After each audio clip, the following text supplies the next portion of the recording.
Queridos hermanos, sean bienvenidos a la Santa Misa de hoy. Hoy es martes 17 del mes de marzo. Le damos gracias a Dios que nos regala la oportunidad de estar compartiendo esta Santa Eucaristía con todos ustedes. No olviden que podemos compartir la misa. Un saludo a todos los que nos escuchan por la radio. Estaba por allá para Trujillo, me dijeron que se escucha mucho la misa por radio. Y gracias a todos los que transmiten por las emisoras la Santa Eucaristía. Un cordial saludo para todos ustedes. La misa la compartimos para que pueda llegar hacia todos ustedes. Hoy, después de la misa, vamos a continuar la lectura de la Biblia. Vamos a continuar leyendo el libro del Génesis, ya para terminarlo, si Dios quiere. No se quede con la misa. Póngale la misa a su papá, póngale la misa a su mamá, póngale la misa a sus hijos, póngale la misa a los enfermos, a los de su familia, para que Dios le hable con la palabra de Dios, para que Dios le hable con la palabra que es vida y salvación.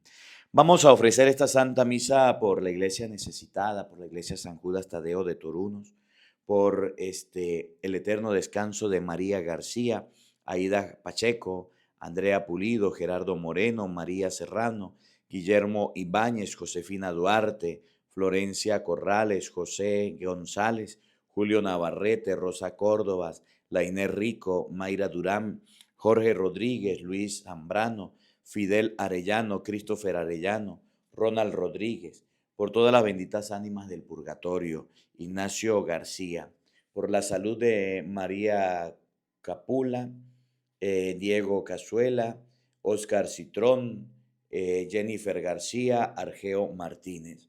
Oramos a Dios por cada uno de nosotros, para que el Señor nos siga bendiciendo y acompañando.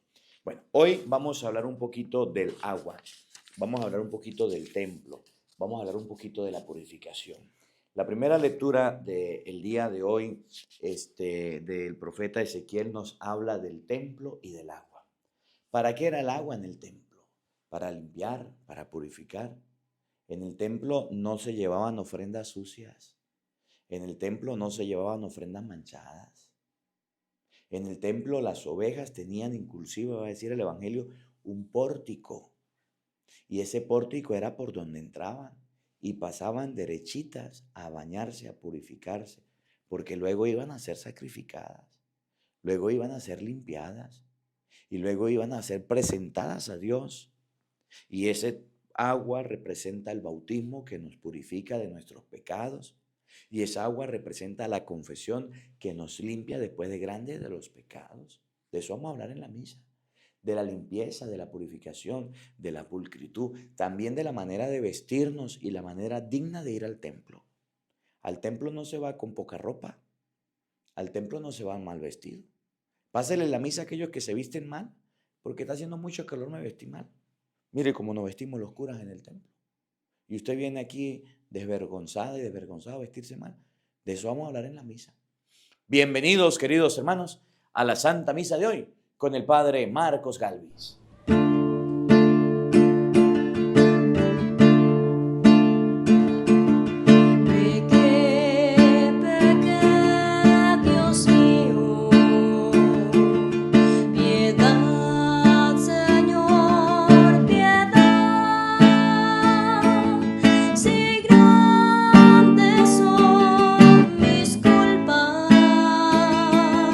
Mayores tú.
En el nombre del Padre, y del Hijo, y del Espíritu Santo. Amén.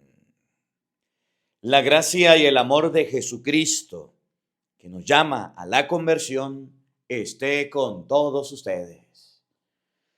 Queridos hermanos, para celebrar dignamente estos sagrados misterios, vamos a reconocer nuestra falta, nuestros pecados, y vamos a pedirle perdón a Dios de nuestras culpas, de manera especial por no purificar nuestra alma, por no confesarnos, por andar mal vestidos en el templo, en la iglesia.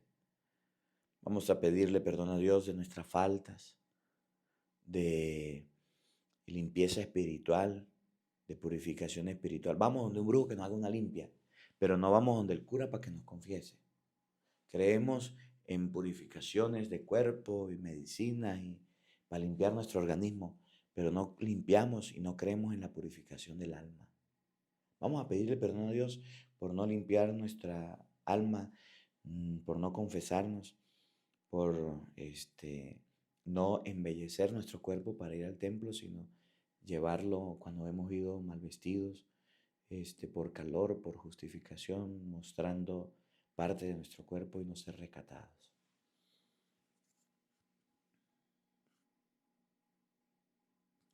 Arrepentidos de nuestros pecados, digamos todos: yo confieso ante Dios Todopoderoso y ante ustedes, hermanos, que he pecado mucho de pensamiento, palabra, obra y omisión. Por mi culpa, por mi culpa, por mi gran culpa. Por eso ruego a Santa María, siempre Virgen, a los ángeles, a los santos y a ustedes, hermanos, que intercedan por mí ante Dios nuestro Señor. Dios Todopoderoso tenga misericordia de nosotros, perdone nuestros pecados y nos lleve a la vida eterna. Amén.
Oremos.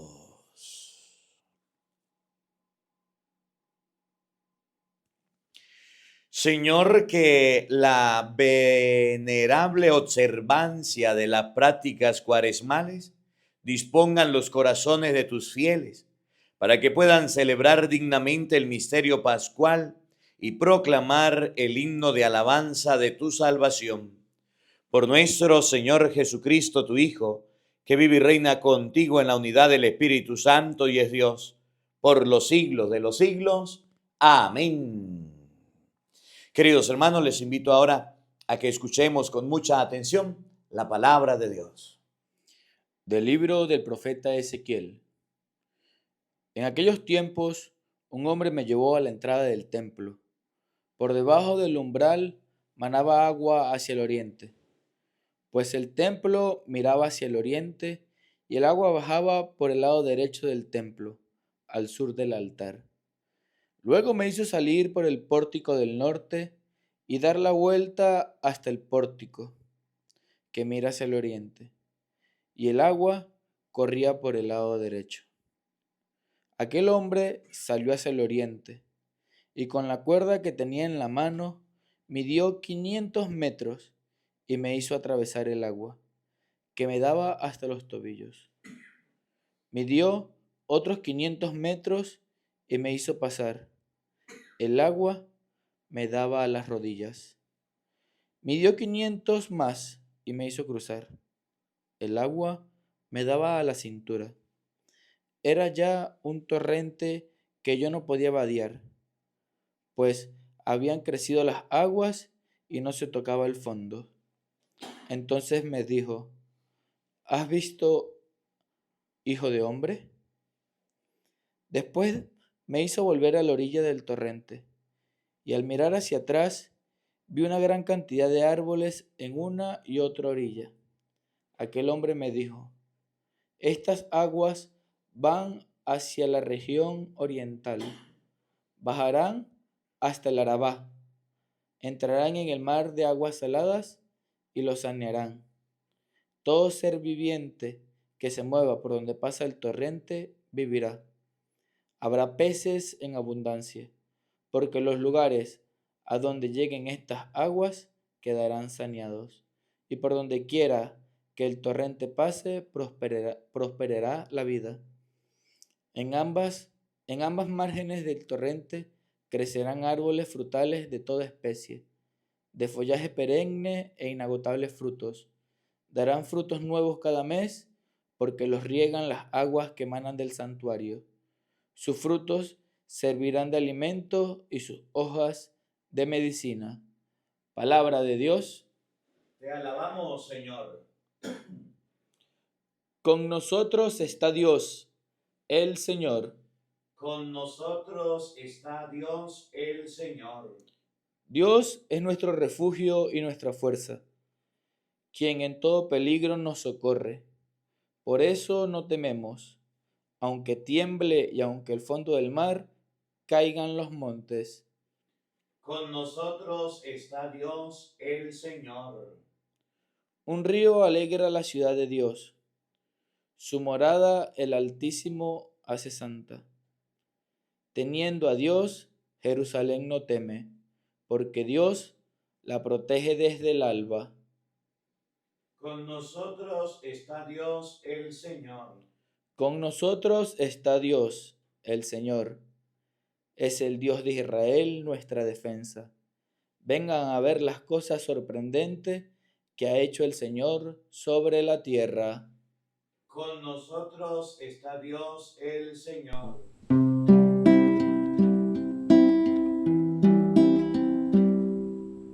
Honor y gloria a ti, Señor Jesús. Honor y gloria a ti, Señor Jesús. El Señor esté con todos ustedes. Mis hermanos, les anuncio la buena noticia de nuestro Señor Jesucristo según San Juan. Gloria a ti, Señor.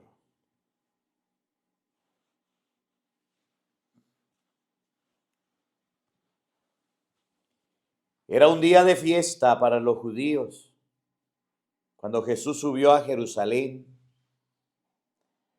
Hay en Jerusalén, junto a la puerta de las ovejas, una piscina llamada Betesda, en hebreo con 5 pórticos, bajo los cuales yacía una multitud de enfermos, ciegos, cojos y paralíticos, que esperaban la agitación del agua, porque el ángel del Señor descendía de vez en cuando a la piscina, agitaba el agua, y el primero que entraba en la piscina, después de que el agua se agitaba, quedaba curado de cualquier enfermedad que tuviera.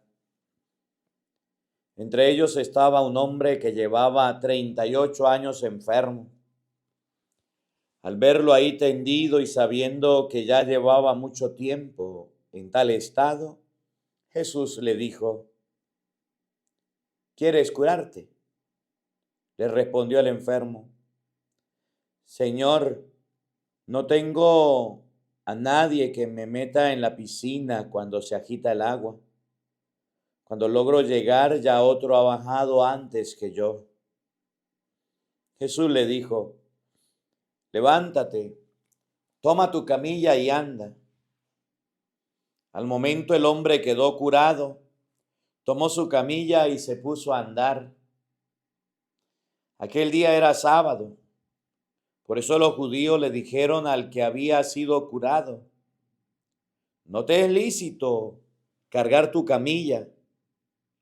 Pero él le contestó: el que me curó me dijo: toma tu camilla y anda.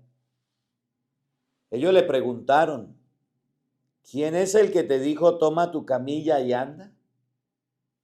Pero el que había sido curado no lo sabía, porque Jesús había desaparecido entre la muchedumbre.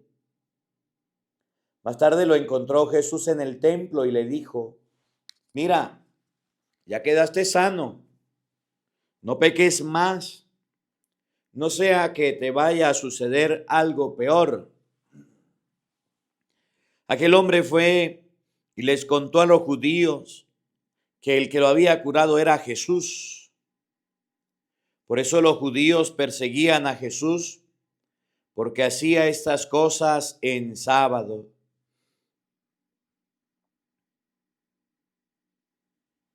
Palabra del Señor.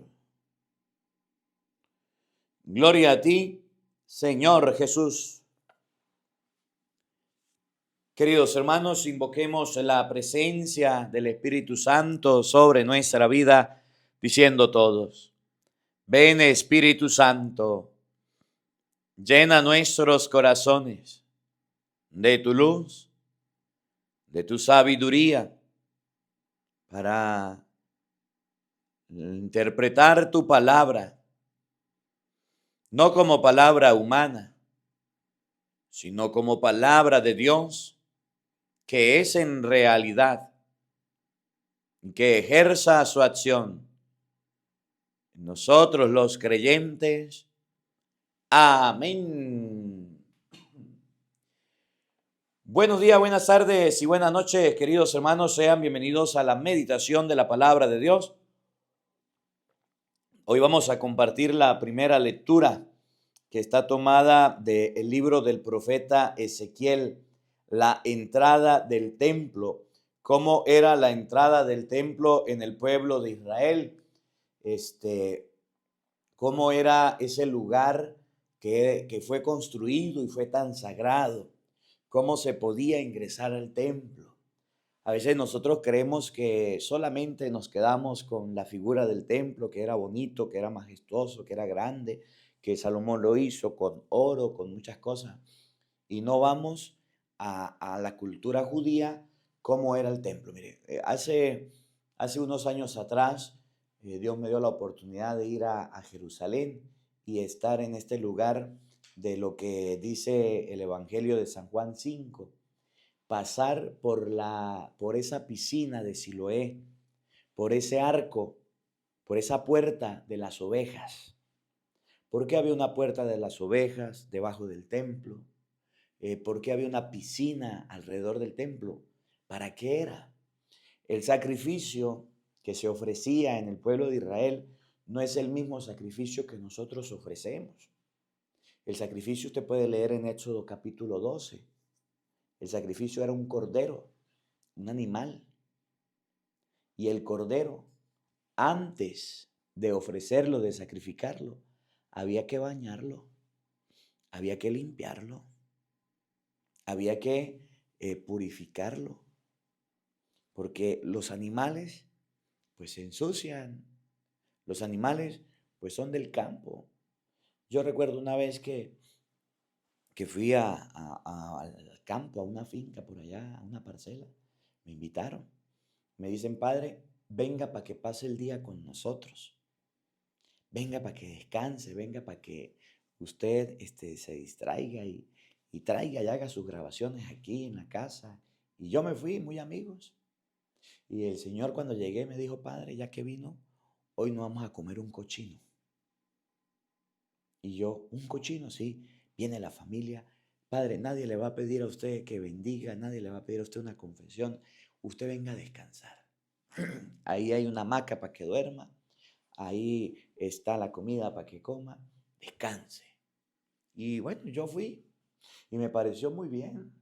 Jugaban las personas, iba toda la familia y como la familia era grande, pues sacrificaron un cochino. Y fueron y buscaron el cochino en la cochinera y sacrificaron el cochino. Pero antes de pelar al cochino para comérnoslo, yo miraba que las personas llegaron y buscaron un tambor de agua y lo llenaron. Y antes de de echarle agua caliente para quitarle todos los pelos y al cochino y todo, el Señor agarró y trajo jabón y al cochino le echó un baño ya después de muerto y le echó jabón y le quitó todo el mugre. Y después de quitarle el mugre y de lavarlo bien y de echarle bastante agua, ahí sí le echaron agua caliente y le sacaron todos los pelos que tiene el cochino. Y después de que eso estaba bien limpio y quedó el cochino con una piel bien lisa, entonces ahí sí lo abrieron y empezaron a picarlo y nos hicimos los chicharrones. Y comiendo chicharrones y coma cochino y come cachape y come queso. Y pasamos el día comiendo el cochino, no pudimos, era grande. Y horneado y frito y fue muy bonito. Pero me llamó la atención porque antes de comernos el cochino se lavó, se bañó. Bueno, lo mismo hacía el pueblo de Israel. Como los sacrificios eran ovejas, eran animales, había que purificarlos, había que lavarlos. Y para lavarlos se necesitaba agua. Y ustedes pueden ver el cordero pascual.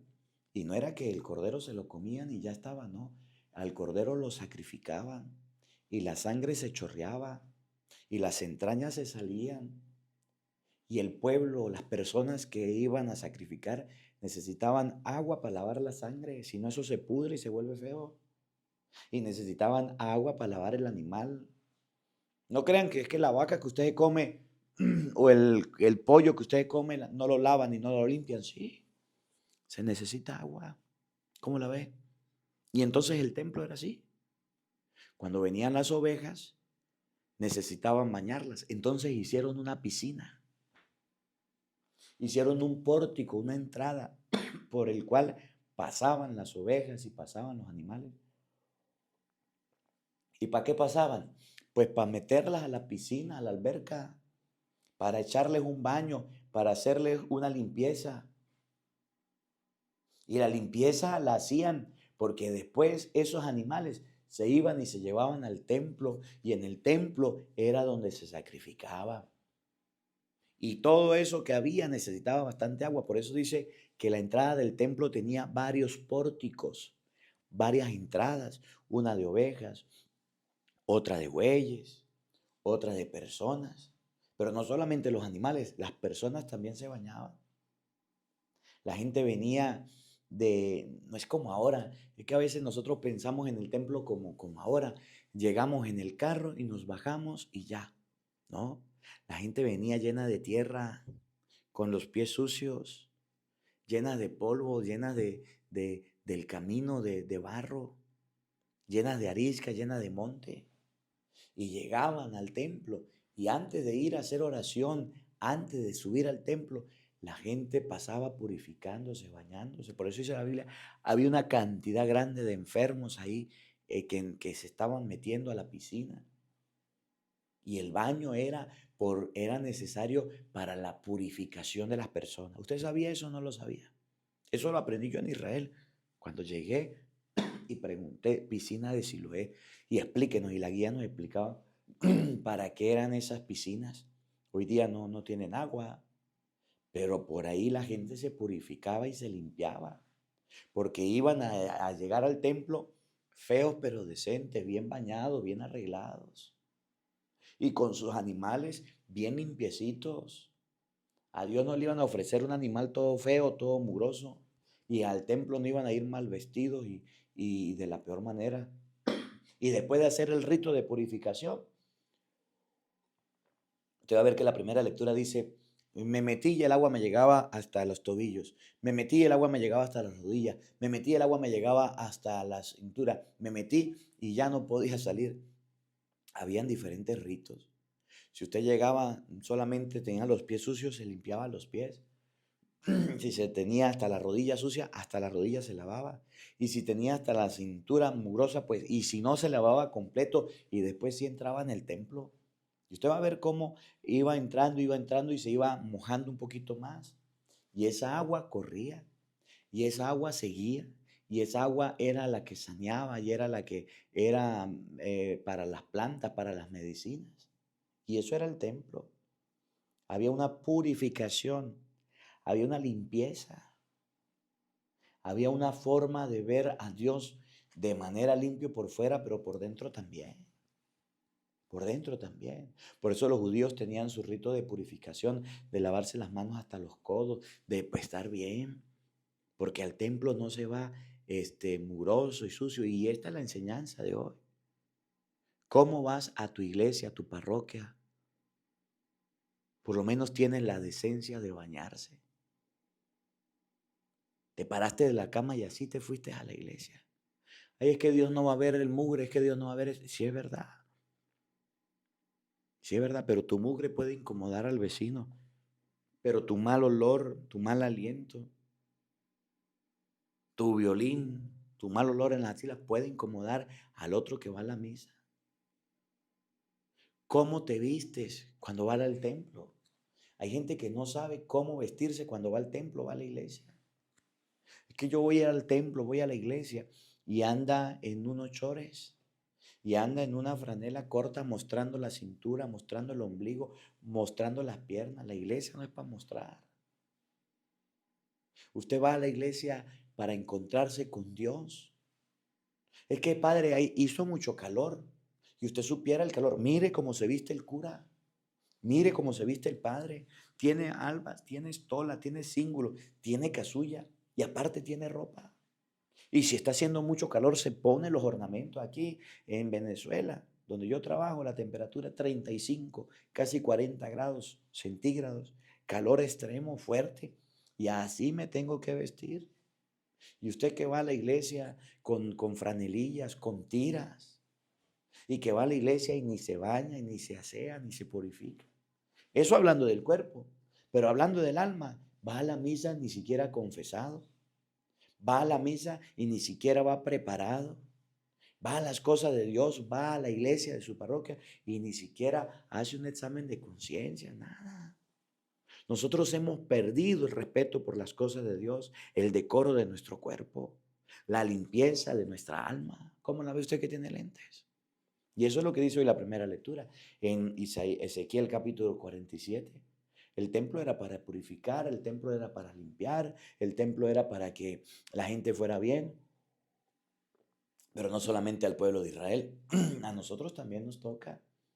A nosotros también nos corresponde ir bien presentables. Yo le decía ahorita en el evangelio a la gente, le decía, cuando yo era niño, mi mamá y mi papá nos tenían la ropita dominguera. ¿Y qué es la ropita dominguera? La ropita dominguera era la ropa nueva que se utilizaba solamente los domingos. Zapatos nuevos, pantalón nuevo, camisa nueva, bonita. Y si no estaban nuevos, estaban limpios, aseados. Y usted se vestía con su botón aquí al cuello, con su correa, con su pantalón, con sus zapatos. Y así iba al templo. Y papá y mamá nos llevaban a nosotros, feos pero decentes. Y mis hermanas con su vestido. Y vámonos para el templo, vámonos para la iglesia. Y llegamos a la iglesia y los niños bien vestidos y todos bien presentables. Porque esa es la casa de Dios. Y bien bañados, y bien cepillados y bien peinados. Así se va a la iglesia. Padre, Dios no mira las apariencias, Dios mira el corazón. Pero ¿cómo se le ocurre a usted ir a la iglesia mal vestido? ¿Cómo se le ocurre a usted y aparte pasa a comulgar hasta en chanclas? Debería darle pena. Hay gente que hasta en pijama se va al templo. ¿Conocen alguno?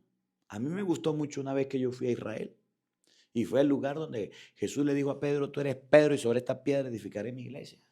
De Mateo 16, 18. Y estaban los franciscanos, me acuerdo mucho de los franciscanos.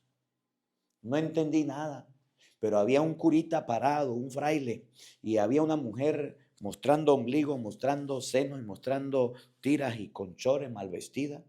Y el padre me le decía que no iba a pasar. Y yo no entendía, hablaban en inglés. Y que no, y yo le pregunto a uno de los peregrinos, ¿qué está pasando? ¿Qué es lo que dice el padre? Que esa mujer no va a pasar porque está mal vestida, que es una desvergonzada, que se vista bien. Y el padre caminaba y le decía que no, y que iba a llamar a la policía para que la sacara, y no la dejó entrar. Y ella quería, y la mujer lloraba y se victimizaba por un mal vestido, y no la dejaba. Y no la dejó, la mandó a cambiar. Y cuando iban hombres también en franelillas y en chores y en chancla, no lo dejaba el padre. Y a mí me gustaba mucho mi mamá y mi papá porque nos enseñaban que a la iglesia se va bien vestido y bien arreglado. La iglesia no es una alberca, el templo, la iglesia no es una piscina, no es un río, no es una playa, que usted anda ya mostrando y anda mal vestido. Dígame ahorita cuando hay matrimonios, cuando hay bodas, cuando hay bautizos, ahí las madrinas con esos vestidos, con escotes, mostrando toda la espalda. No, mire, mija, aprenda a vestirse usted cuando vaya a ser madrina. Aprenda a vestirse usted cuando vaya a ser dama de guía, de compañía de allá, de la novia. Aprenda a vestirse usted cuando sea la mujer que se va a casar. O aprenda a vestirse usted cuando vaya a ser madrina allá en la iglesia de los niños. Sea fea pero decente, tenga pudor y respeto por las cosas de Dios. Usted se levanta y se mira todo el cuerpo y todas las personas pendientes de usted. Que cuando se le sale la otra, porque ya se le salió una. No, señor. Al templo se va, no hacerle morcillas al diablo con su mal forma de vestir, para que otros vengan a criticarte y a señalarte, o para que ande demostrando, no, al templo se va bien, purificado, bañado. Si tiene un vestido así, eso es para una fiesta. Déjelo para que vaya a parrandear, a fiestar el día que a usted le toque, pero deje de ser desvergonzada, deje de ser desvergonzado. Al templo no se llega en pijama, al templo no se llega en chores, no se llega en chancleta. Al templo se lleva bien vestido, bien arreglado, se va a la misa de esa manera. Aprendamos, entendamos. A veces nosotros los sacerdotes somos objetos de crítica por nuestra manera de vestir, por nuestra manera, pero los sacerdotes cuando van a la misa se visten como sacerdotes. Nosotros tenemos prohibido hacer una misa sin los ornamentos. Y aunque ustedes no crean, pero esto hace calor. Sí, esta alba, esta casulla, esto encima, aparte de pesar, hace calor. Pero nos tenemos que colocar los ornamentos. Así usted también. Vístase bien, arréglese bien, peínese esas mechas. Deje de andar tan pegado, tan pegada, que usted va a leer y casi que ni puede caminar. Que va a leer y el padre le dice, no, pues que mejor leo yo porque es que usted anda mostrando los brazos. Anda, mire cómo andan en esas franelas tan corticas, en esas sudaderas que ni manga tienen. Y anda en chanclas. No. Y enseñen a sus hijos eso. Entonces los judíos tenían, lo que quiero decirles, que los judíos tenían una cultura del buen vestir. Los judíos tenían una cultura de la limpieza, de la pulcritud. Los judíos se lavaban, se bañaban, se arreglaban. Y miren, ahorita que pasamos por allá hace unos años, y en octubre vamos a ir, si Dios quiere, para ver si usted tiene la oportunidad y vámonos con Doris a Israel. Los judíos van al templo o a las ruinas que quedan del templo y se ponen su saco y se ponen su corbata y se ponen su traje y las mujeres también bien vestidas. Que usted vaya a entrar allá al templo, a las ruinas que quedan, porque el templo fue destruido, ¿verdad? En el año 70 llegaron los romanos y destruyeron el templo. Y hay una gente parada en la puerta y a los hombres le ponen, no me acuerdo cómo que se llama el gorrito que le ponen aquí. Y si usted va mal vestida, le amarran a la cintura una tela completa. Y en el Vaticano también lo vi. Y si usted anda mal tapada, le ponen algo encima para que pueda entrar y la tapan. pero no dejan que la gente ande así mal. Y cuando usted entra ahí al templo de lo que queda en la ruina, hay agua para usted purificarse, lavarse las manos, para usted tomar. Porque eso era la cultura del templo, limpieza, aseo. Y a Dios le gustaba eso. Y a Dios le gusta eso. Que seamos feos, pero decentes, humildes, pero presentables. La humildad no significa que usted lleve ropas malas. La humildad no significa que usted ande mal vestido, mal vestida, no. La humildad significa que usted aprenda a respetar las cosas de Dios, que usted aprenda a respetar las cosas del Señor. Oigan, Ezequiel capítulo 47, versículo 1. En aquel tiempo un hombre me llevó a la entrada del templo. No al templo, sino a la entrada. Antes de entrar, las puertas, ¿cómo eran? Por debajo del umbral manaba agua hacia el oriente. El pórtico de las ovejas, habían aguas, pasaban piscinas que corrían, las ovejas las bañaban y el agua se iba. Había que hacer limpieza en el templo y había que hacer sacrificios y de ahí se sacaba el agua. Se trasladaba hasta el templo el agua para que el agua corriera. Y con esa agua se purificaba la gente, se bañaba la gente, se limpiaba, se aseaba la gente. Ahorita vemos hasta dónde. Pero con esa agua también los animales quedaban limpiecitos para ofrecerlos a Dios. Pues el templo miraba hacia el oriente y el agua bajaba por el lado derecho del templo al sur del altar. También pasaba para que los sacerdotes ofrecieran los sacrificios. Ofrecían una oveja en un altar, eso se llenaba de sangre. Se limpiaba, se le echaba agua y se botaba las vísceras del animal y se sacaban. Y que después que creaban mal olor, lo que sea, para las moscas, para evitar contaminación, se le echaba agua. Así como cuando usted cocina y se va a comer un pescado, un pollo, usted se da cuenta que esas vísceras, eso que queda, lo agarra, lo guarda, lo congela o lo bota para que no se llene la casa de mosca. Aunque hay gente que bien cochina para limpiar, para cocinar y para todo eso. Después les hablo de eso. Pero hay gente que come en la mañana y tira los platos y ni siquiera los lava. Y los desperdicios de la comida, lo que queda, las sobras, las deja ahí tiradas y vienen las moscas y vienen las cucarachas. ¿Conocen alguna persona bien cochina para a la hora de asear la cocina, a la hora de comer? Y ahí deja todo eso bien feo y la casa huele mal. Y agarra, o conocen algún muchacho, alguna muchacha que después de comer tira en su cuarto un poco de comida y ahí van las hormigas y van los grillos y en esa casa parece un zoológico de tanto animalito que hay. ¿Por qué? Porque es un desasiado, porque es un puerco, es un cochino, porque su cuarto no lo barre, en el cuarto no se come en la mesa, porque su lavacoroto, su lavaplato no lo utiliza y deja todo tirado ahí para cuando vuelva del trabajo y llega la noche, eso fermentado, podrido y sucio y oliendo mal. ¿A usted no conoce algún puerquito así, cochinito, changuito, de esos que no le importa nada? Y termina de hacer la comida y deja todos los corotos sucios y mugrosos. No, hay que ser feo pero decente. La cocina se arregla, los platos se lavan, cada cosa lleva a su lugar. ¿Cómo la ve usted que tiene lentes?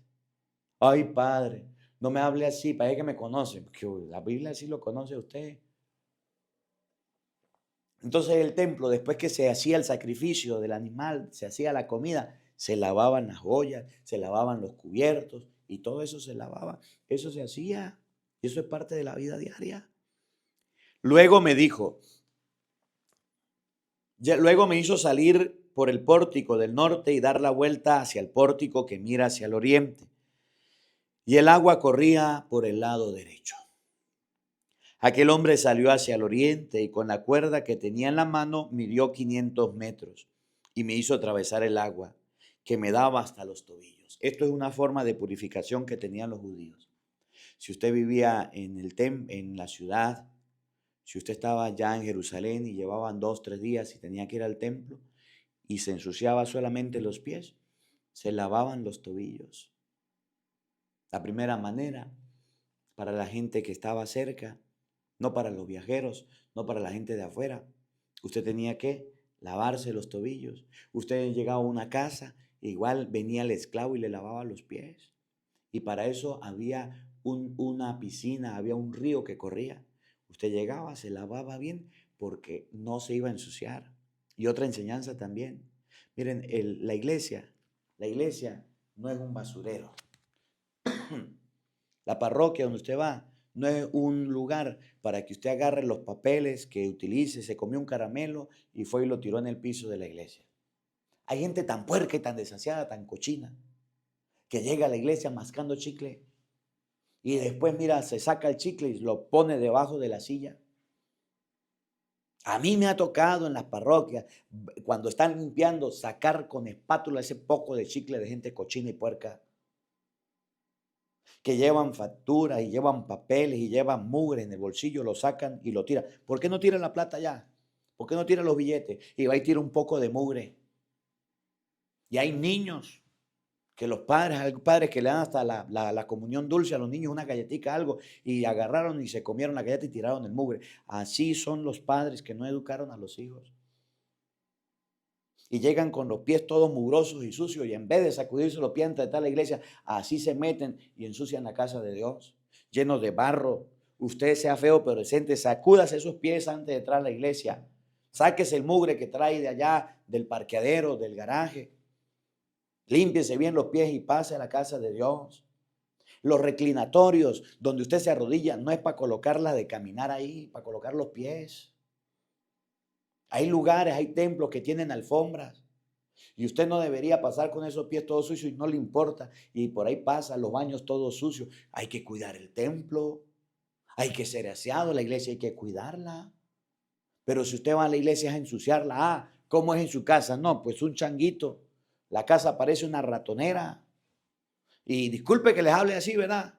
Pero hay casas que parecen de cochinitos, de changuitos, todas sucias. Pues así quieren tener el templo, no. Y monaguillos y sacristanes que tienen sacristías patas arriba y todas feas y sucias y mugrosas. Y esa iglesia que ni pintan ni arreglan. No, en el templo, en la iglesia debe haber pulcritud, debe haber limpieza. Cierro el paréntesis. Oigan. Los tobillos. Me midió otros 500 metros y me hizo pasar. El agua me daba a las rodillas. Otra forma de purificar. Si estaban muy sucios, se lavaban a las rodillas. Midió 500 metros más y me hizo cruzar. El agua me daba a la cintura. Y habían personas que se lavaban la cintura. El agua me daba a la cintura. Era ya un torrente que yo no podía vadear, pues había crecido las aguas y no se tocaba el fondo. Entonces me dijo, ¿has visto esto, hijo de hombre? Entonces la otra forma de purificación era bañarse. Antes de entrar al templo, vengo de lejos, vengo sucio, vengo mugroso, vengo malhechor, me voy a bañar. Y habían piscinas donde se metía la gente y se bañaba. Y el templo le permitía esto, balnearios. ¿Pero para qué? Para que entraran bien al templo y para que entraran bien aseados. Bueno, ahí se lo dejo. El templo se cuida, la iglesia se cuida. Y debemos andar en la iglesia, en las cosas de Dios, bien arreglados, peinados, planchados, con ropa. Es que a mí me gusta andar cómodo. No, ande con ropa adecuada en la iglesia. Ande bien, sea feo pero decente. Deje de usar chores, deje de usar tiras en la iglesia, deje de usar vestidos de mostrón, de mostrona. Eso a Dios no le gusta. Bueno, pues que la palabra de Dios habite en nuestros corazones. Amén. Queridos hermanos, elevemos nuestras oraciones a Dios, pidiéndole a Él por nuestras necesidades, por cada uno de nosotros. Ante todo, pidámosle a Dios por la Iglesia Universal, por el Papa, los obispos y los sacerdotes, para que fieles al Evangelio prediquemos a Jesucristo, camino, verdad y vida, roguemos al Señor. Te lo pedimos, Señor, por los gobernantes y los jefes de Estado, para que guíen nuestra patria por camino de amor, de justicia y libertad, roguemos al Señor.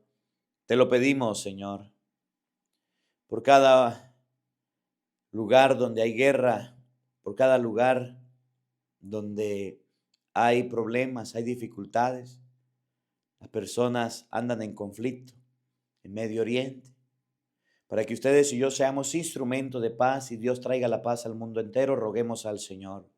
Te lo pedimos, Señor, para que con esta palabra aprendamos nosotros a vestirnos bien, a ir presentables al templo y a la iglesia, y no mal vestidos. Roguemos al Señor. Te lo pedimos, Señor.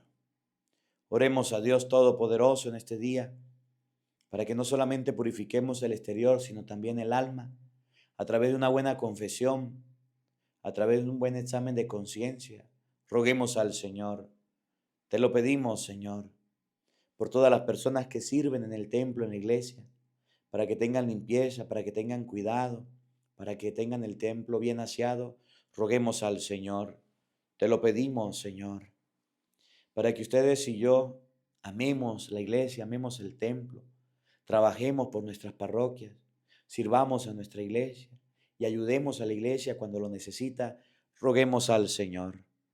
Te lo pedimos, Señor. Padre de bondad y de misericordia, escucha nuestras súplicas y oraciones, aquellas que brotan de lo profundo del corazón y tú conoces. Por Jesucristo nuestro Señor. Amén. Queridos hermanos, junto al pan y junto al vino, presentemos ante Dios nuestra vida, lo que somos y tenemos. Presentemos nuestras ofrendas. Que quiera colocar su granito de arena, lo puede hacer en este momento.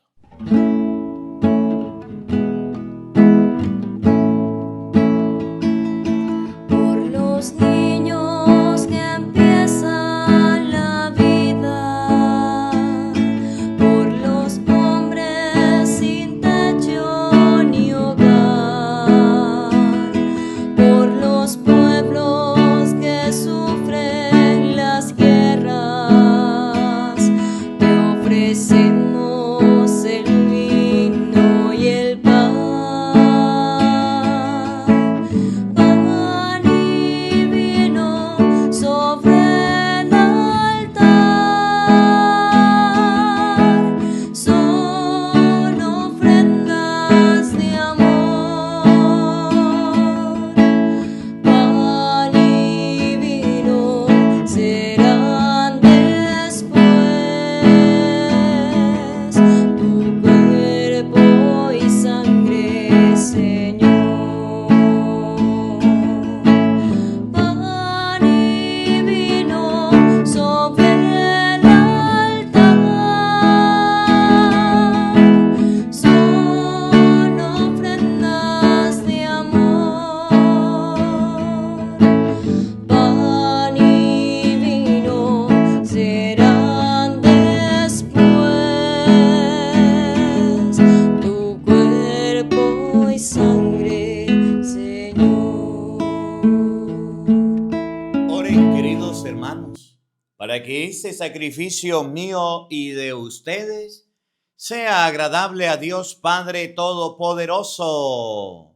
Decimos todos: el Señor reciba de tus manos este sacrificio para alabanza y gloria de su nombre, para nuestro bien y el de toda su santa iglesia. Oremos.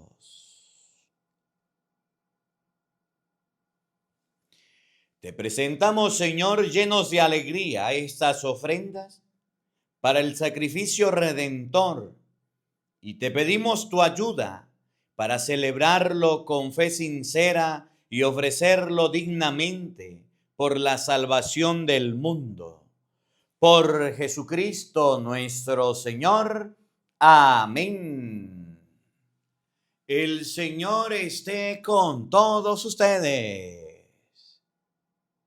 Levantemos el corazón. Demos gracias al Señor nuestro Dios.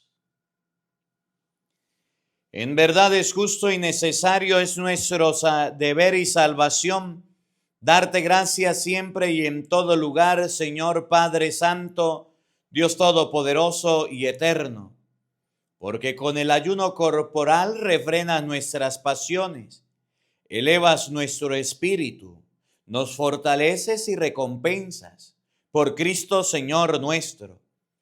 Por Él celebran tu majestad los ángeles, te adoran las dominaciones, se estremecen las potestades, las virtudes celestiales y los bienaventurados serafines.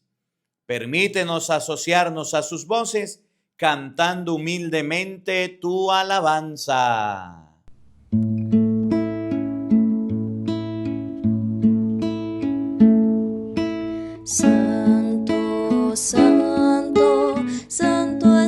Señor, Dios del universo.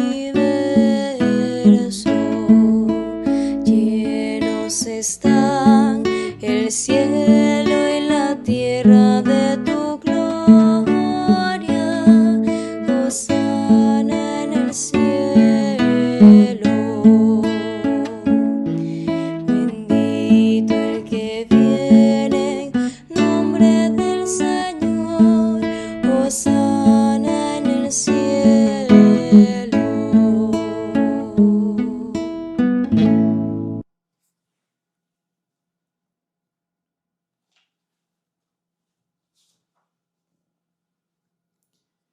Santo eres en verdad, Señor, fuente de toda santidad.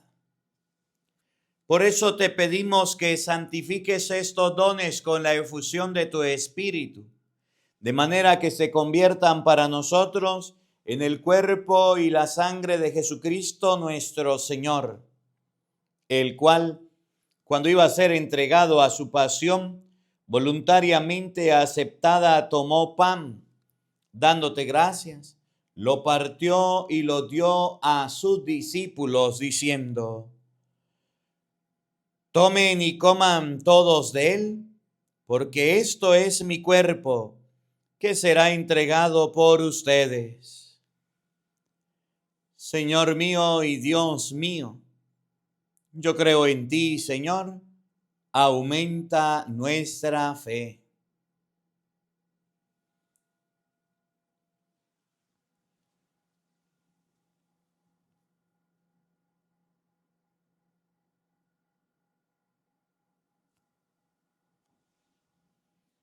Del mismo modo, acabada la cena, tomó el cáliz y dándote gracia de nuevo, lo pasó a sus discípulos diciendo: tomen y beban todos de él, porque ese es el cáliz de mi sangre, sangre de la alianza nueva y eterna, que será derramada por ustedes y por muchos para el perdón de los pecados.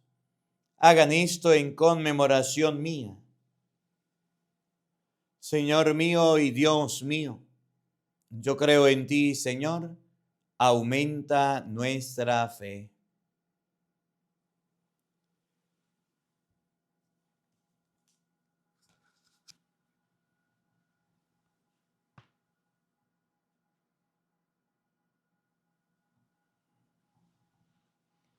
Hermanos, ese es el sacramento de nuestra fe. Todos anunciamos tu muerte, proclamamos tu resurrección. Ven, Señor Jesús.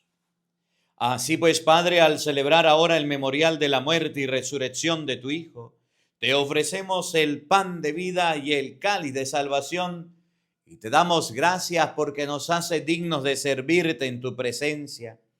Te pedimos humildemente que el Espíritu Santo congregue en la unidad a cuantos participamos del cuerpo y la sangre de Cristo. Acuérdate, Señor, de tu iglesia extendida por toda la tierra, y con el Papa León, con nuestro obispo Jesús Alfonso, y todos los pastores que cuidan de tu pueblo, llévala a su perfección por la caridad. Acuérdate también de nuestros hermanos que se durmieron en la esperanza de la resurrección, y de todos los que han muerto en tu misericordia, admítelos a contemplar la luz de tu rostro.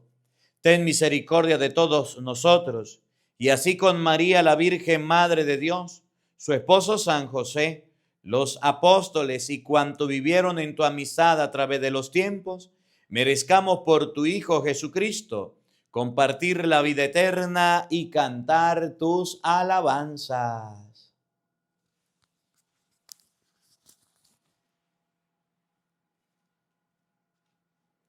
Por Cristo, con Él y en Él, a ti, Dios Padre omnipotente, en la unidad del Espíritu Santo, todo honor y toda gloria, por los siglos de los siglos.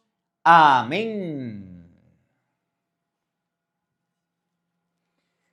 Fieles a la recomendación del Salvador y siguiendo su divina enseñanza, nos atrevemos a decir todos: Padre nuestro que estás en el cielo, santificado sea tu nombre.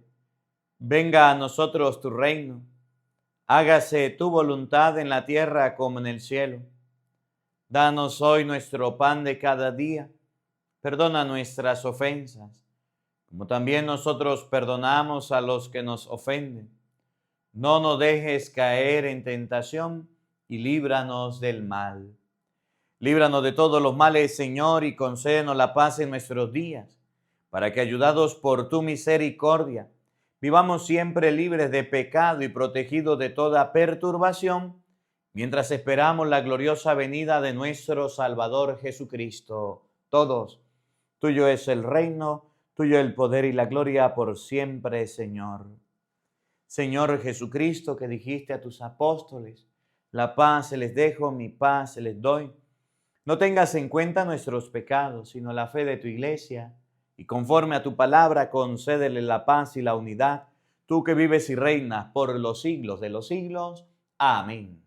La paz del Señor esté con todos ustedes.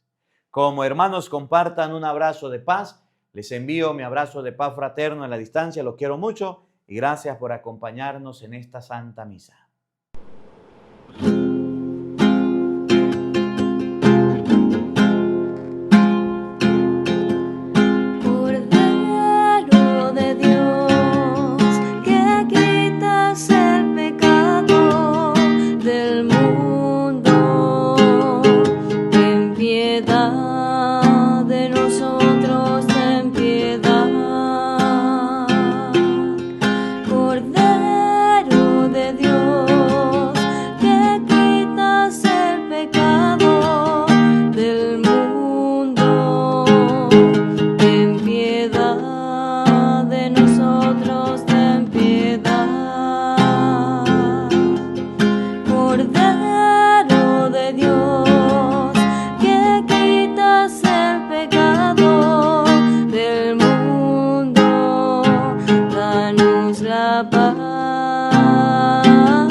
Queridos hermanos, he aquí el Cordero de Dios que quita el pecado del mundo. Dichosos ustedes invitados a la cena del Señor, todos. Señor, no soy digno de que entres en mi casa, pero una palabra tuya bastará para sanarme. El cuerpo y la sangre de nuestro Señor Jesucristo, guarde y custodie nuestras almas para la vida eterna. Amén.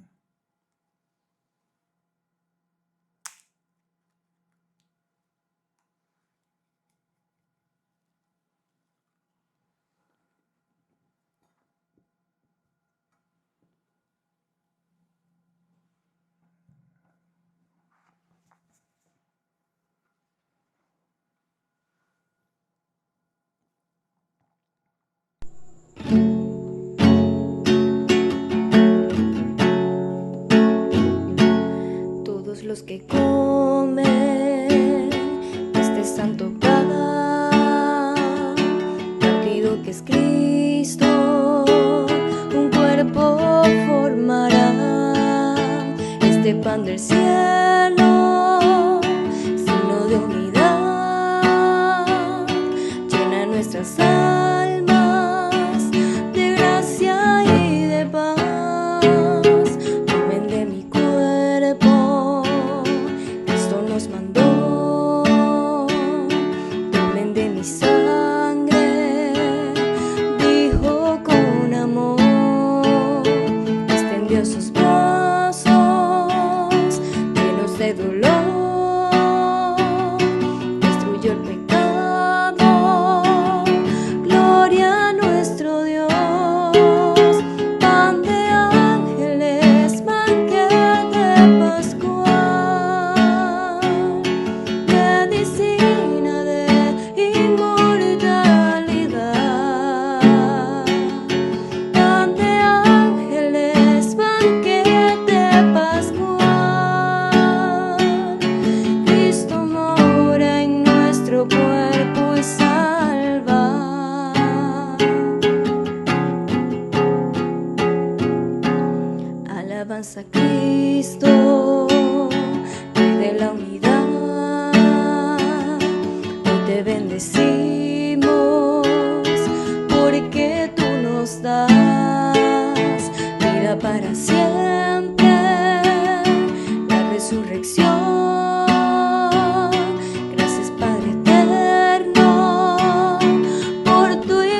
Señor Dios, luz que alumbra a todos los hombres que vienen a este mundo, ilumina nuestros corazones en el esplendor de tu gracia, para que podamos siempre pensar lo que es digno y grato a tus ojos y amarte con sincero corazón.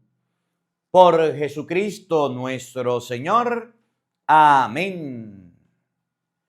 El Señor esté con todos ustedes. Y la bendición de Dios Todopoderoso, Padre, Hijo y Espíritu Santo, descienda sobre ustedes y les acompañe siempre.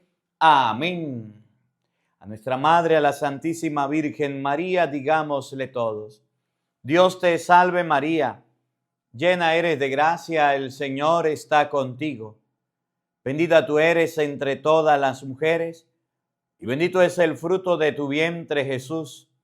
Santa María, Madre de Dios, ruega por nosotros pecadores, ahora y en la hora de nuestra muerte. Amén. Que la alegría del Señor sea nuestra fuerza. Podemos continuar en paz. Demos gracias a Dios. Un feliz día para todos. Los quiero mucho. Y nos vemos mañana para seguir compartiendo la Santa Misa. No falten. Los esperamos.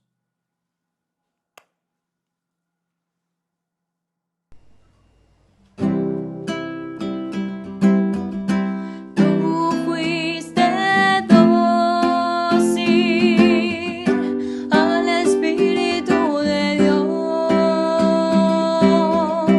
y ahí en tu vientre la palabra encarnó. Tú fuiste dócil al Espíritu de Dios, y ahí en tu vientre la palabra encarnó. Capítulo 29. Jacob, siguiendo su viaje, llegó a la tierra del oriente. En el camino vio un pozo y cerca de él descansaban 3 rebaños de ovejas, pues era en este pozo donde tomaban agua los rebaños.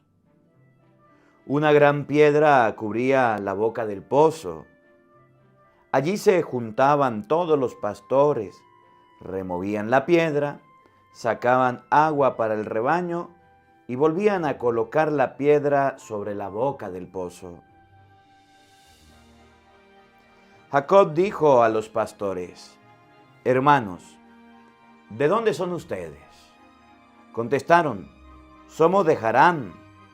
Les preguntó Jacob: ¿conocen a Labán, el hijo de Nahor? Contestaron: sí lo conocemos. ¿Está bien? Preguntó aún. Contestaron: sí, muy bien. Mira, justamente allí viene su hija Raquel con las ovejas. Jacob les dijo: veo que el sol está todavía alto y que aún no es hora para guardar el ganado. ¿Por qué no dan agua a sus ovejas y las llevan a pastar? Los pastores respondieron: no podemos hacer eso hasta que no se junten todos los rebaños y se haya sacado agua, la piedra de la boca del pozo. Entonces damos a beber a las ovejas. Todavía estaba Jacob hablando con ellos cuando llegó Raquel con las ovejas de su padre, pues era pastora. Apenas Jacob vio a Raquel, hija de Labán, hermano de su madre, se acercó al pozo, movió la piedra de la boca del pozo y dio agua a las ovejas de Labán. Jacob besó a Raquel y estalló en fuerte llanto. Jacob hizo saber a Raquel que era hermano de su padre e hijo de Rebeca, y ella fue corriendo a decírselo a su padre. Apenas supo Labán que Jacob era el hijo de su hermana, corrió a su encuentro, lo abrazó, lo besó y lo llevó a su casa.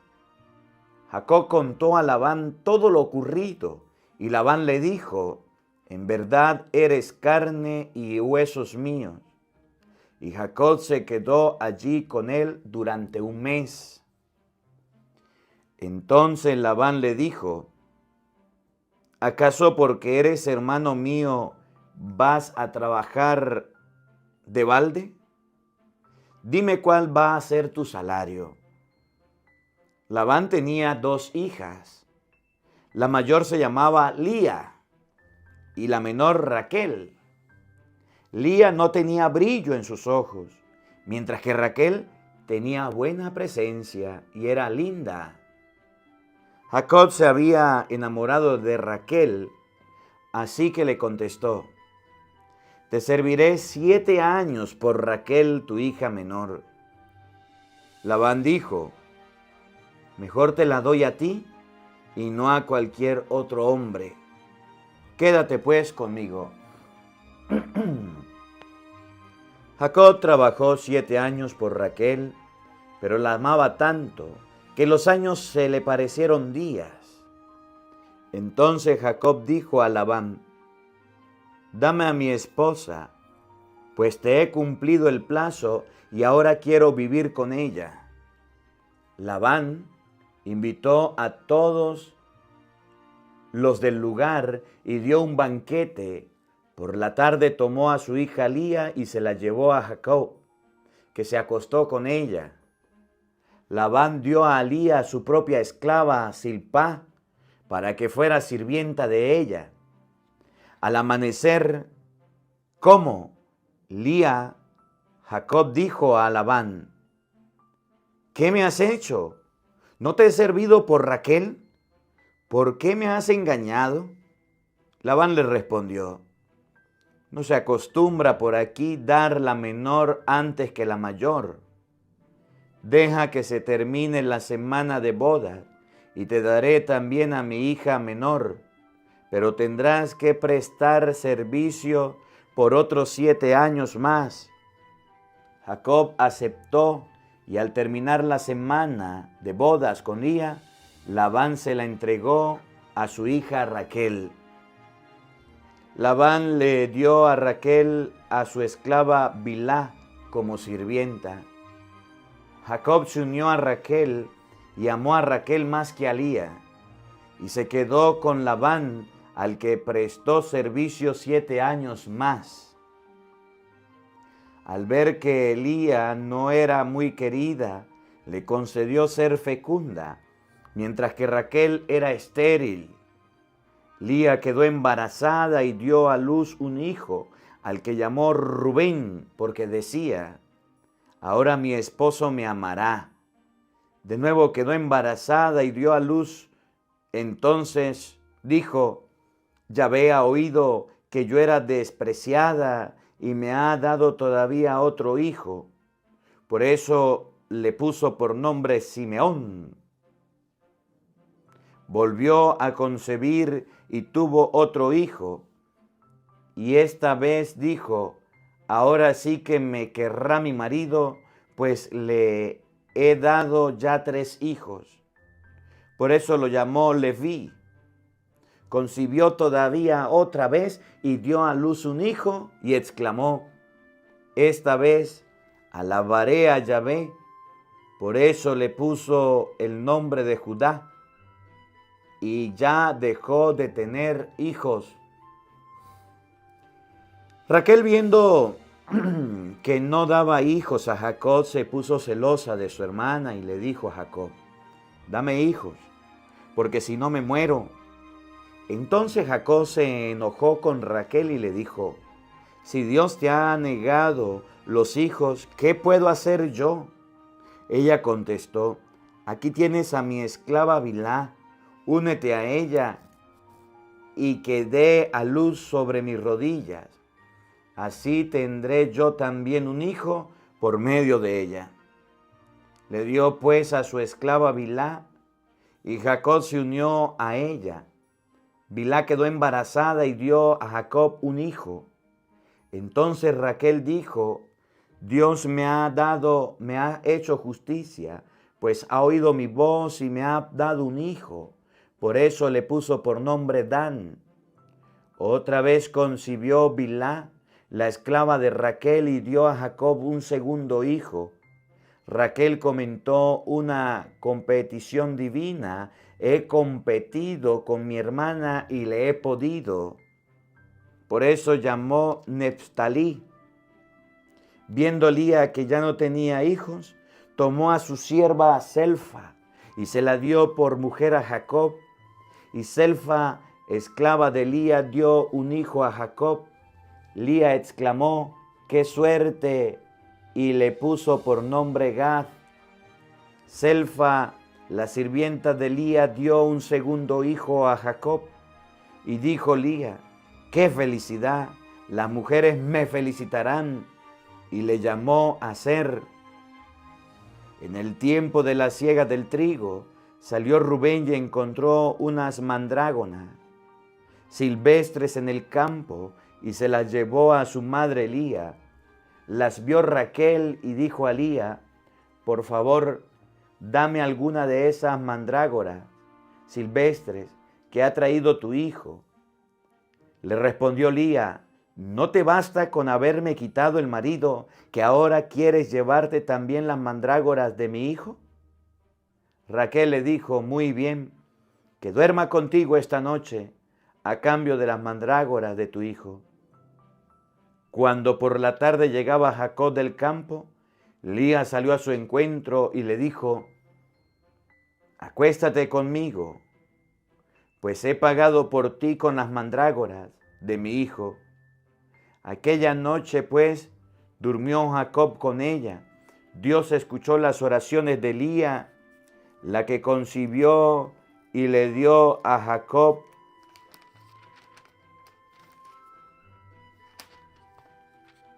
el quinto hijo. Dijo Lía: Dios me ha premiado por haber entregado a mi sierva a mi marido. Le puso por nombre Isacar.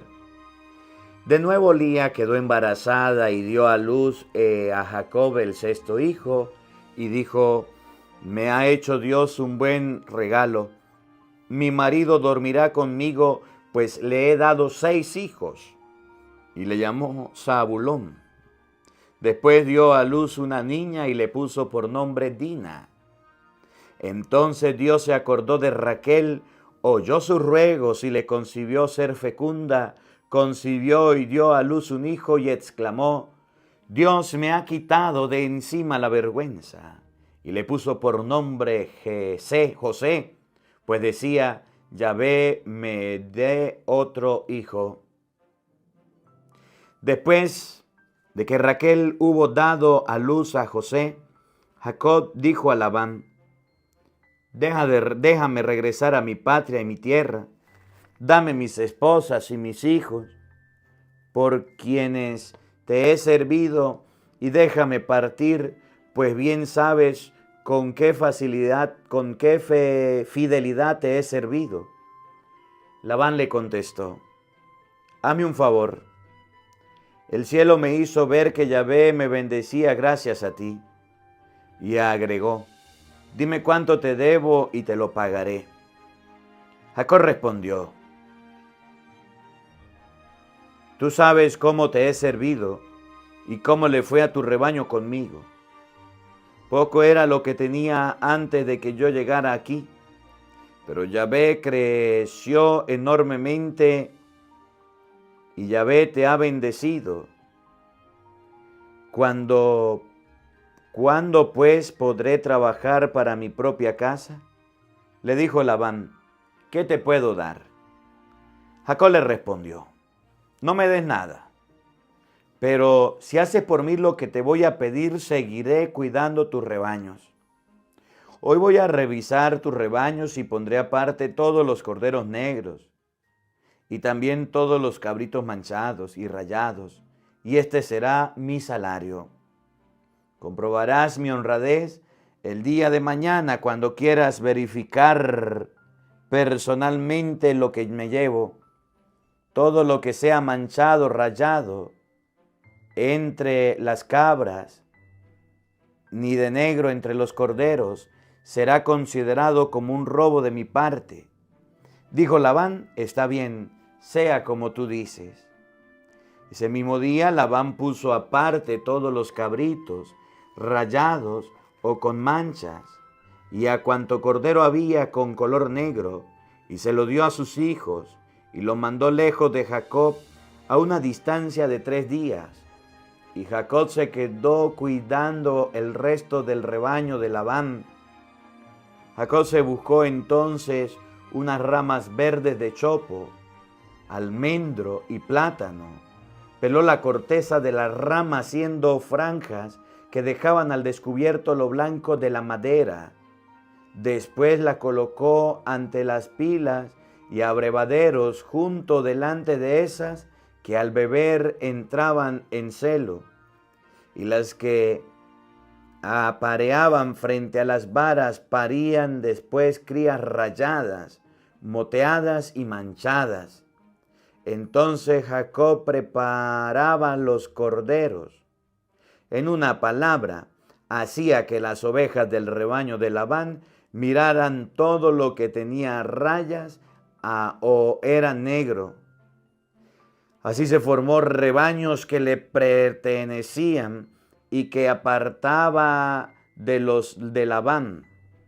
Cada vez que entraba en celo ovejas más robustas, Jacob volvía a poner las pilas y abrevaderos, las varas o las vistas de ovejas, para que se aparearan ante ellas. Pero si las ovejas eran débiles, no ponía las varas. Así las débiles quedaban para Labán y las robustas eran para Jacob. Y el hombre se hizo muy rico, pues tenía grandes rebaños, muchos servidores, sirvientas, camellos y burros. Jacob supo lo que los hijos de Labán andaban diciendo. Jacob se ha apoderado de todo lo nuestro, de nuestro padre, y con lo de nuestro padre ha hecho toda esta fortuna. Y se dio cuenta Jacob de que Labán no lo miraba de la misma forma que antes. Entonces Yahvé dijo a Jacob, regresa a tu patria, a la tierra de tus padres, yo estaré contigo. Jacob mandó a llamar a sus esposas Lía y Raquel, las que vinieron al campo, donde estaba el rebaño, y les dijo, veo que el padre de ustedes no me mira con buenos ojos como antes, pero el Dios de mi padre ha estado conmigo. Ustedes saben muy bien que he servido a su padre con toda mi fuerza y que él se ha burlado de mí, cambiándome 10 veces mi salario. Pues Dios me ha premiado que me perjudicara, pues Dios no le ha permitido que me perjudicara. Cuando él decía, las crías manchadas serán para ti, todas las ovejas parían corderitos manchados.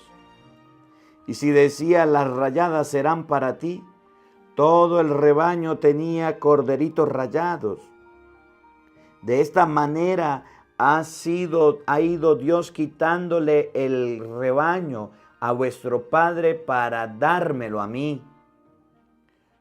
Pues me ocurrió una vez cuando era el tiempo en que trabajaba en el celo de las ovejas, que alcé los ojos y vi entre sueños que los machos que cubrían las hembras eran rayados, manchados y de varios colores.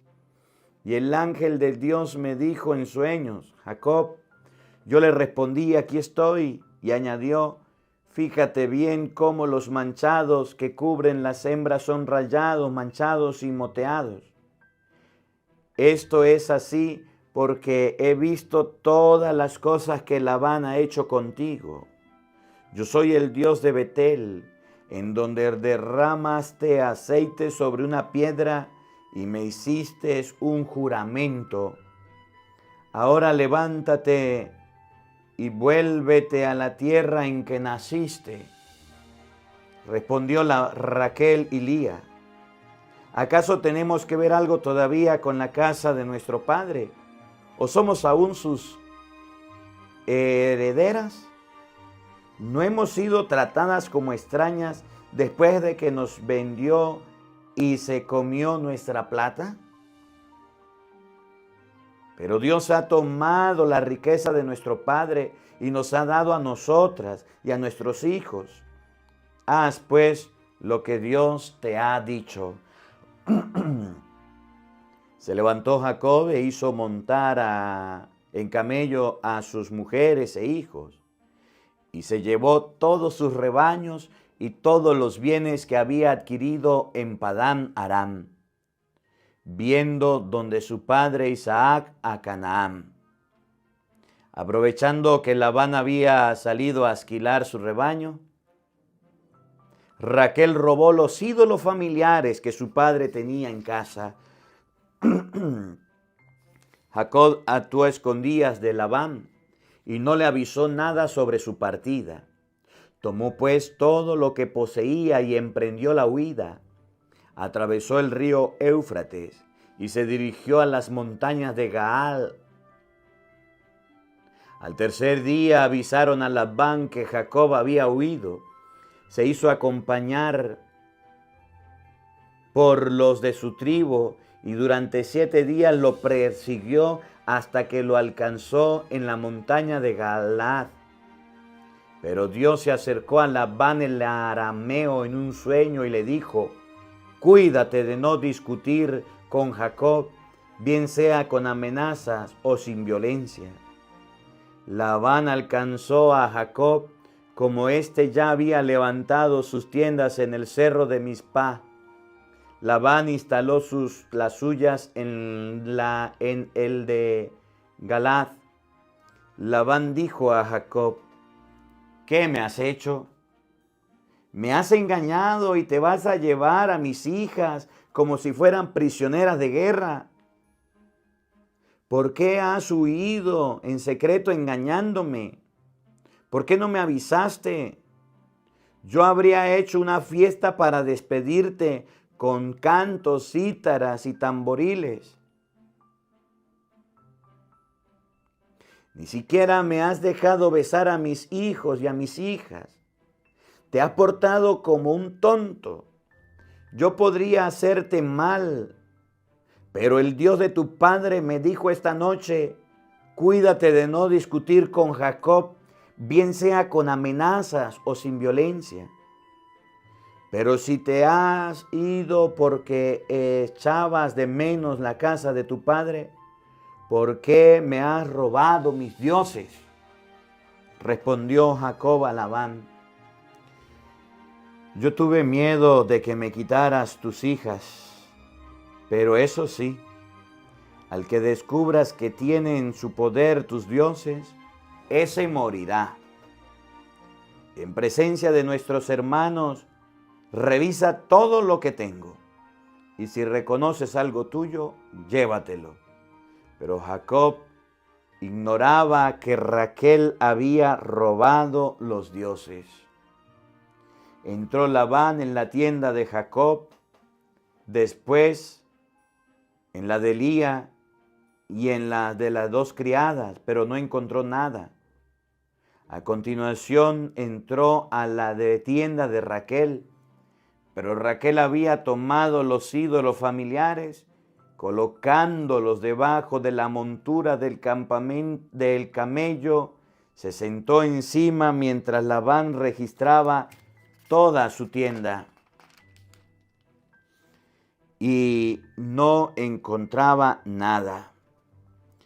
Entonces ella, dirigiéndose a su padre, le dijo: perdone mi señor si no me pongo de pie ante su presencia, pero me sucede lo que le pasa a las mujeres. Registró pues y no encontró los ídolos. Entonces Jacob se enojó y reprochó a Labán: ¿cuál es mi delito? ¿Cuál ha sido mi pecado para que así me persigas? Después de revisar todas mis cosas, ¿qué objeto de tu casa has encontrado? Colócalo aquí, a la vista de tu familia y de la mía, y que ellos sean jueces entre nosotros. En 20 años que llevo contigo, tus ovejas y tus cabras no han malparido, y nunca he comido ni un cordero de tus rebaños.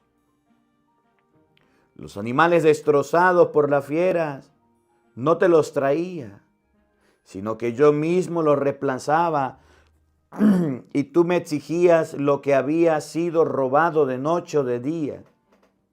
De día me consumía el calor, de noche el frío, y no conciliaba el sueño. Yo llevo 20 años en tu casa, 14 te serví por tus 2 hijas y 7 por tus rebaños, y tú has cambiado mi salario 10 veces. Si el Dios de mis padres, el Dios de Abraham, el Dios terrible de Isaac, no hubiera asistido, con toda seguridad tú me habrías despedido con las manos vacías.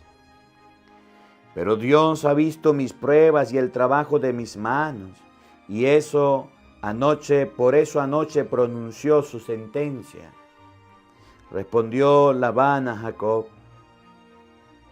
estas hijas son mis hijas, y estos hijos son mis hijos.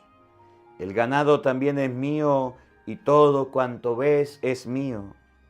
¿Cómo podría yo querer el mal a mis hijas o a sus hijos?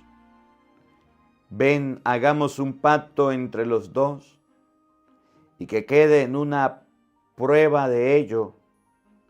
Jacob tomó una piedra, la puso en pie y dijo a los de su familia: recojan piedras. Todos se pusieron a juntar piedras, hicieron con ellas un montón y luego comieron sobre él. Labán llamó Yegar Sa'adat, pero Jacob lo llamó Galed. Labán dijo: este montón de piedras va a quedar aquí como una prueba del acuerdo entre tú y yo. Por esto se llamó Galed, y también Mizpa, porque dijo: que Yahvé se fije en nosotros cuando nos hayamos separado. Si tratas mal a mis hijas, o si tomas otras mujeres fuera de ellas, no serán los hombres los que te juzguen, sino Dios, que es el testigo de nuestro pacto. Labán añadió, dirigiéndose a Jacob: mira este montón y estas piedras que he levantado entre nosotros dos. Ellos serán testigos de que yo no pasaré más allá hacia ti para hacerte daño, ni tú pasarás más acá hacia mí para causarme mal. El Dios de Abraham, el Dios de Nahor, sea juez entre nosotros. Yahvé, entonces Jacob juró por el Dios terrible de su padre Isaac. Jacob ofreció un sacrificio en el monte y convidó a comer a todos sus hermanos. Comieron y pasaron la noche en el monte. Labán se levantó muy temprano, besó a sus hijos y a sus hijas, los bendijo y se fue. Así volvió Labán a su lugar. Jacob, por su parte, siguió su camino y salió al encuentro ángeles de Dios. Al verlo, dijo Jacob: este es un campamento de Dios. Por eso lo llamó aquel lugar Mahanaim. Jacob mandó avisar de su llegada a su hermano Esaú en Seir, en los campos de Edom. Los mensajeros recibieron las instrucciones siguientes. Digan a mi señor Esaú, de parte de su servidor Jacob, he vivido en Labán y con él he permanecido hasta hoy. He adquirido bueyes, burros, rebaños, mozos, sirvientas, y ahora quiero avisarte, esperando que me recibas bien. Volvieron los mensajeros y dijeron a Jacob, hemos estado con tu hermano Esaú, y él mismo viene ahora a tu encuentro con 400 hombres. Jacob se llenó de miedo y se desesperó. Dividió en dos el campamento. A la gente que estaba con él, lo mismo hizo con el ganado, y lo mismo hizo con el ganado, las ovejas y los camellos, pues pensaba, si Esaú ataca un campamento, el otro podrá salvarse. Luego oró así, Yahvé, Dios de mi padre Abraham y Dios de mi padre Isaac, tú me dijiste, vuelve a tu patria, en la tierra de tus padres, que yo seré bueno contigo. Yo no soy digno de todos los favores que me has hecho, ni de las grandes bondades que has tenido conmigo, porque al partir cuando atravesé el Jordán, no tenía más que un bastón. Pero ahora al volver, tengo suficiente como para hacer 2 campamentos. Líbrame de la mano de mi hermano, de la mano de Esaú, no sea que venga a matarme, mate a todos, a la madre con sus hijos. Pero eres tú quien me dijo, te colmaré de bienes y tu descendencia será como las arenas del mar, que nadie puede contar. Y pasó allí aquella noche. Echó mano a lo que traía consigo para enviar un regalo a su hermano Esaú, 200 cabras y 20 machos cabríos, 200 ovejas y 20 carneros, 30 camellas, piedras paridas con sus crías, 40 vacas y 10 toros, 20 mulas y 10 burros. Luego los dividió en varios grupos y confió cada uno de ellos a un servidor. Con este orden, vayan delante de mí y mantengan cierta distancia entre un grupo y el otro. Al primer grupo le recomendó, cuando te encuentre mi hermano Esaú y te pregunte quién eres, a dónde vas, de quién es el rebaño que vas guiando, le contestarás, todo pertenece a tu siervo Jacob, y es un regalo que él envía a mi señor Esaú.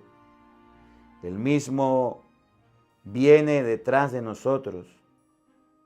Jacob dio las mismas instrucciones al segundo, al tercero y a todos los demás que guiaban los rebaños, y les dijo, así han de hablar a Esaú cuando lo encuentren, y también le dirán, tu siervo Jacob ya viene detrás de nosotros.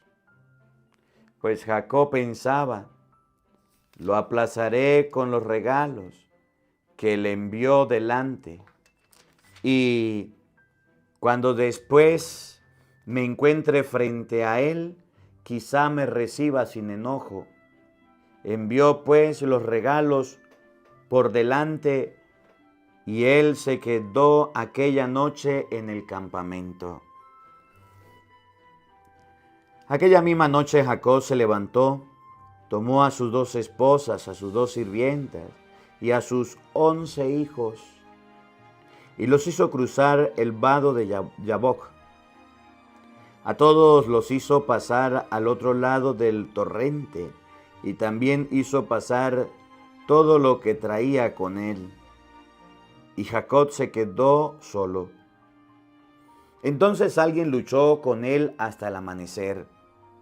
Viendo que no lo podía vencer, tocó a Jacob en la ingle, y se dislocó la cadera de Jacob mientras luchaba con él. El otro le dijo, déjame ir, pues ya está amaneciendo.